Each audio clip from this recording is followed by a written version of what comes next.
म्हाळसा, तुझा अजून माझ्यावर राग आहे का? तो असा अचानक निघून जाईल असं कसं वाटलं तुम्हाला? माझ्या मनात जे शल्य आहे ते इतक्या सहजासहजी संपणार नाही। जरी तू माझ्यावर रागवली असलीस तरी तुझ्या पुन्हा जेजुरीत येण्याने मला आनंदच झाला आहे। खरंच?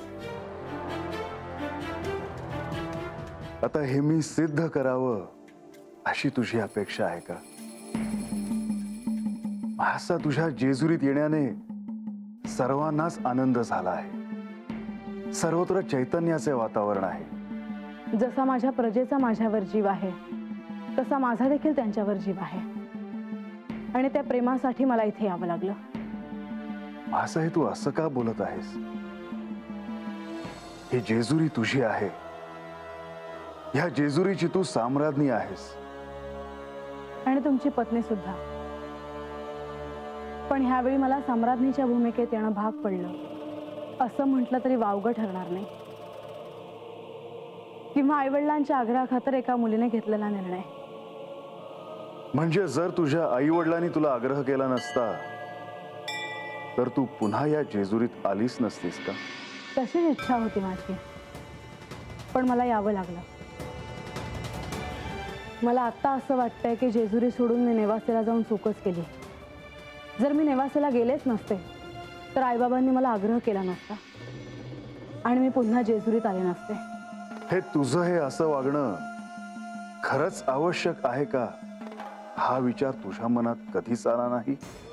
मी कशी चुकीचं वागले आहे हे तुम्ही मला सांगायला आलात का? म्हाळसा, तुझ्या मनात जे आहे ते तू ठरवावंस।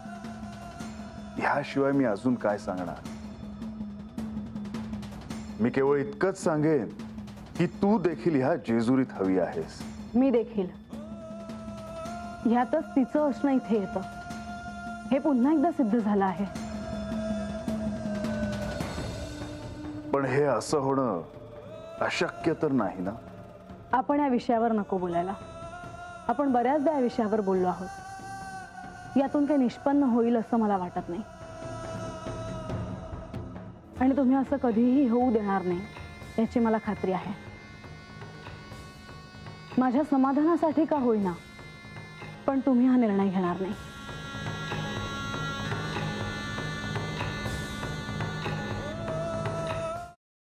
सफरचंदाचे काप नीट परतल्यानंतर त्यामध्ये दालचिनी पूड आणि मध घालून पुन्हा नीट परतून घ्यावं। बटर लावलेल्या ब्रेडवर सफरचंदाचे तुकडे, बदामाचे तुकडे, टुटी फ्रुटी, डार्क चॉकलेट आणि मीठ घालून दुसरा ब्रेडचा तुकडा त्यावर ठेवून वरच्या बाजूला बटर लावून घ्यावं। एका बाउलमध्ये स्ट्रॉबेरी सिरप आणि क्रीम घालून सॉस तयार करून घ्यावा। तयार सँडविच पॅन मध्ये बटरवर ग्रिल करून घ्यावं आणि स्ट्रॉबेरी सॉस बरोबर सर्व्ह करावं।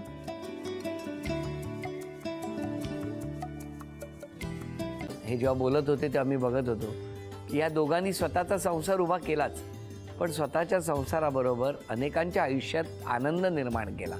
तो आनंद महत्त्वाचा। हसत राहा, आनंदी राहा असं म्हणत शुभेच्छा देऊया। आणि ही झी मराठीकडून भेटवस्तू डेव्हिड तुमच्यासाठी। अभिनंदन। आणि वहिनींना तथास्तु पुणे यांच्याकडून ही पैठणी। अभिनंदन।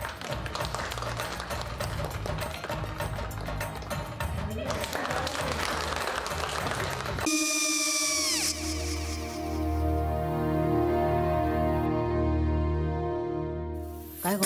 हा काय झालं? काय झालं? काय आले मी निकाल लावून आली। हो पण तिची आईच काय बोलली? तिला वाटलं का सगळ्या निशाने आपल्या चुका कबूल केल्या का? आई मी चांगलं सुनावून आली आहे।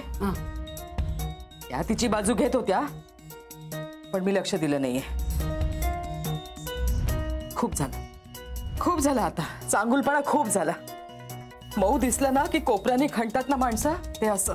अगो पण आईच म्हणली काय तिची? पटला काय तिका? मला माहिती नाहीये। आई मी तुम्हाला नंतर फोन करते। हो आणि आई बाबा जे बोलले त्याचं वाईट नका वाटून घेऊ। सॉरी। सॉरी काय त्या? नेहा आले। आई मी येते। होय काकू